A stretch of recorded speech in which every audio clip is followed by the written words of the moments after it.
When it comes to safety, also located inside your car safety kit is the SOS emergency sticker that you can apply to any window in your vehicle where you feel it might be more visible to passerbys.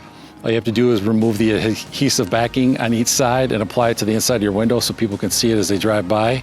That way people will know that you need assistance and they can call 911 for you. Also, when it comes to safety, located inside your emergency car kit is a flashlight and a flashlight wand.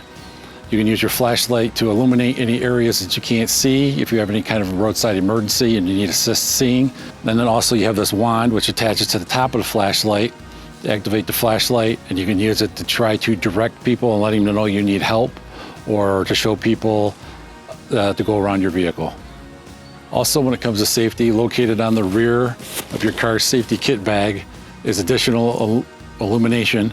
You can place this in your rearview window or on the ground behind your vehicle to give more notoriety or visibility to oncoming vehicles about your situation.